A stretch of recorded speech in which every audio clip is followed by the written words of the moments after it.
میں تھا، اس کی نماز قضا ہو گئی تو سورج کو واپس پلٹا دے۔ حضور کا لفظ زبان سے نکلا، ادھر اشارہ فرمایا، سورج اس طرح واپس آیا جس طرح سورج کی ڈوری حضور کی انگلی سے بندھی ہوئی تھی، واپس آ گیا۔ فرمایا علی نماز پڑھ لو، نماز پڑھ لو۔ علی نے نماز پڑھ لی۔ یہاں ایک لفظ جو میں نے حدیث کا پڑھا میں اس کی وضاحت کر دوں۔ کہا کہ اللہ علی تیری اطاعت میں تھا، علی تیرے نبی کی اطاعت میں تھا۔ بھائی حضور کو گود میں لٹایا ہوا تھا، کوئی خدا کو تو نہیں لٹایا ہوا تھا، خدا کو تو نہیں لٹایا ہوا تھا، کس کو لٹایا ہوا تھا؟ اس کے حبیب کو۔ تو حضور یوں فرماتے نا اللہ یہ تیرے نبی کی اطاعت میں تھا، سورج واپس پلٹا دے، یہ نہیں فرمایا، بلکہ فرمایا یہ تیری اور تیرے نبی کی اطاعت میں تھا، اس کی نماز قضا ہو گئی۔ حضور سمجھانا یہ چاہتے ہیں نادانو میری اطاعت کو الگ اطاعت نہ سمجھو، جو میری اطاعت کرے گا وہی رب کی اطاعت کرے گا، جو صرف رب کی اطاعت کرے گا رب اسے کہتا ہے جا تیری اطاعت مردود ہے کہ تیری اطاعت میں مصطفیٰ کی اداؤں کی جھلک نہیں ہے۔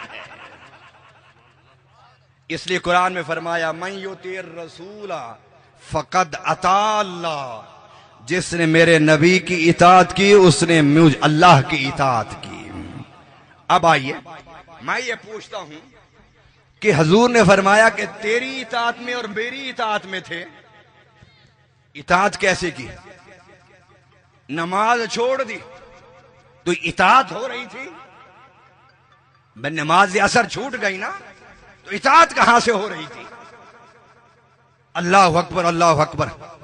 در حقیقت حضور بتانا یہ چاہتے ہیں کہ میں نے علی کو بلایا اور کہا علی میں نے نماز اثر پڑھ لی ہے، تو آ جا، تو ذرا بیٹھ، میں تیری گود میں سر رکھ کے آرام کر لوں۔ حضرت علی کرم اللہ تعالی وجہ الکریم نے یہ نہیں کہا حضور ذرا 2 منٹ ٹھہر جائیے، آپ نے تو اثر پڑھ لیے مجھے پڑھ لینے دیں، ایسا نہیں کہا، ایسا نہیں کہا، بھاگے بیٹھے۔ اس لیے کہ علامہ اقبال نے کہا تھا عشق عقل کو تنقید سے فرصت نہیں، عشق پر اعمال کی بنیاد رکھ۔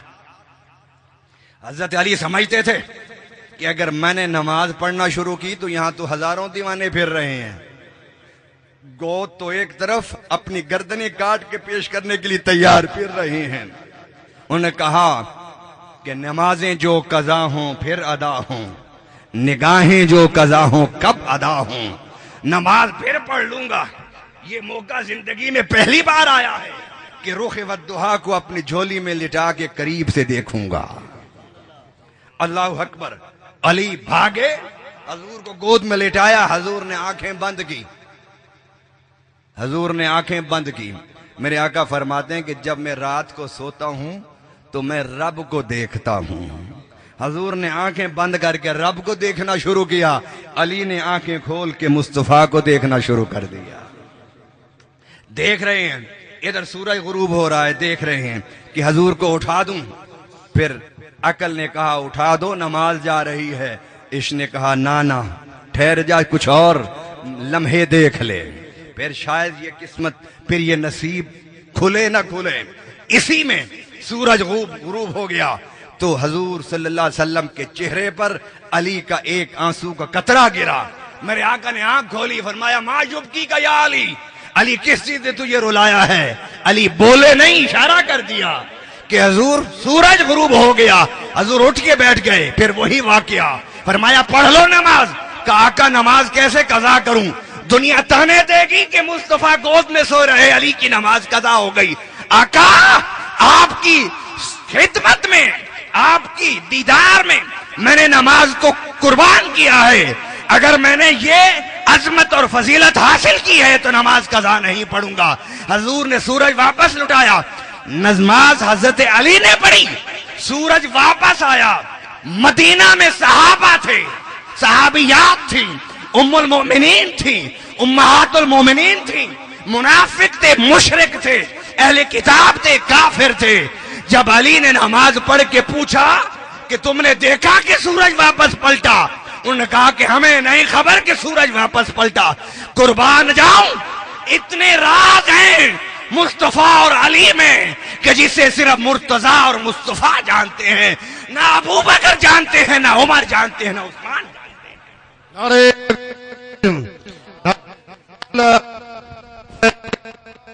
نعرہ حیدری، جشن عید میلاد النبی، سیدی مرشدی. اللہ اکبر.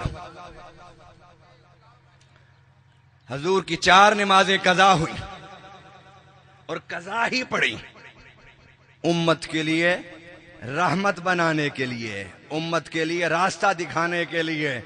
اللہ اکبر. ادھر نمازیں 4 قضا ہوئیں، ادھر حضور کھڑے تھے کپڑے صاف کر رہے تھے تو حضرت جابر کی نظر پڑ گئی حضور کے شکم اطہر پر. کہاں نظر پڑی؟ حضور کے پیٹ مبارک پر. تو کیا دیکھتے ہیں کہ حضور کا پیٹ اتنا پیچھے ہے کہ پسلیوں کے ساتھ جڑا ہوا ہے. گھر بھاگتے گئے. بخاری شریف کی حدیث ہے، جا کے اپنی اہلیہ سے کہتے ہیں کہ میں نے آج وہ منظر دیکھا ہے کہ مجھ سے برداشت نہیں ہو رہا کہ حضور صلی اللہ علیہ وسلم کئی دن سے فاقوں میں ہیں، فاقوں میں ہیں. اللہ اکبر. تو بیوی نے کہا کیا چاہتے ہو؟ انہوں نے کہا میں حضور کی دعوت کرنا چاہتا ہوں. قربان جاؤں جابر تیری نصیب پر کہ تو مصطفیٰ کی دعوت کرتا ہے. تو بیوی نے کہا ایک بکری ہے، چند کلو گندم ہے، میں پیستی ہوں، تیار کرتی ہوں، تم جاؤ حضور کو دعوت دے کر آنا. جابر بھاگتے گئے. بیوی نے پیچھے سے بلایا، جابر بات سنو. حضور کے کان میں کہنا، اونچی آواز سے نہ کہنا. حضور سے عرض کرنا حضور آپ اور چند غلام 2-3 آپ تشریف لے آئیں. اس نے کہا اچھا ٹھیک ہے. اور وہ 700 سے 1000 تک کا لشکر وہاں کھڑا تھا جو 10 دن سے بھوکا پیاسا تھا. آپ کو پتہ ہے نا رمضان شریف میں کیا حالت ہوتی ہے افطاری کے وقت. ہم سارا دن تو نہیں کھاتے لیکن شام کے وقت 10 بندوں کا برابر ایک بندہ کھاتا ہے. ایک دن کا بھوکا 10 بندوں کے برابر کھاتا ہے اور یہ 10 دن کے بھوکے اور پھر مشقت سے خندق کھود رہے ہیں. ان تک اچھا میں کان میں حضور سے کہوں گا. حضرت جابر پہنچے، حضور سے عرض کرتے ہیں حضور کچھ عرض کرنی ہے غلام نے. قربان جاؤں صحابہ کے ادب پر. فرمایا فرماؤ کیا کہنا چاہتے ہو جابر؟ جابر نے کان میں کہا حضور آپ کی اور چند غلاموں کی میرے گھر دعوت ہے، اس لیے کہ آپ کے شکم عطر سے کپڑا اٹھا ہوا سے میں نے وہ منظر دیکھا، میرا دل رو رہا ہے. فرمایا اچھا ہم آ جائیں گے. حضور نے دعوت قبول فرما لی. دعوت قبول فرمائی، ادھر کھڑے ہو گئے، کپڑے جھاڑے آپ نے. حدیث مبارک میں ہے کہ اپنے منہ پر ہاتھ رکھا تاکہ آواز دور تک جائے. میرے آقا نے ہاتھ رکھ کے فرمایا مجاہدو آج رات کا کھانا تم سب کا جابر کے گھر ہے. ذرا بلند آواز سے کہہ دیں، بلند آواز سے، ہاتھوں کو اٹھا کے کہیں سبحان اللہ. حضرت جابر فرماتے ہیں کہ مجھے پہلے خوشی تھی کہ حضور نے دعوت قبول کر لی اور اب خوشی کے ساتھ پریشانی بھی لاحق ہو گئی کہ ہے تو 1000 بندہ، کھائے گا 10,000 کے برابر اور میرے پاس تو 10 بندوں کا کھانا نہیں ہے. بھاگتے گھر گئے. جب اندر داخل ہوئے تو چہرے پر پریشانی دیکھی آپ کی اہلیہ نے. انہوں نے کہا پریشان ہو کیا حضور نے دعوت قبول نہیں فرمائی؟ انہوں نے کہا حضور نے بھلیے دعوت قبول فرما لی ہے مگر حضور کے ساتھ پورا لشکر آ رہا ہے. اس نے کہا میں نے سمجھا کے بھیجا تھا تمہیں کہ حضور کے کان میں کہنا. حضرت جابر کہنے لگے کان میں ہی کہا تھا میں نے حضور کو. تو پھر اس نے کہا حضور صلی اللہ علیہ وسلم نے کھڑے ہو کے اعلان فرما دیا. میں کیا کرتا، میں کیسے حضور کو روکتا؟ میں تو خادم ہوں، نوکر ہوں. میں تو میں روک سکتا ہوں حضور کو کہ حضور اعلان نہ فرمائیں؟ بس یہ سننا تھا کہ آپ کی بیوی کے چہرے پر سکون آ گیا. اس نے کہا کہ تم پرسکون ہو، میں پریشان ہوں. اس نے کہا کہ ہم نے دعوت دی ہے 3 یا 4 کو، ہم نے ان کا انتظام کرنا ہے. وہ جو 1000 مجاہد آ رہا ہے ہم نے دعوت ہی نہیں دی ان کو، تو ہمیں فکر کس بات کی؟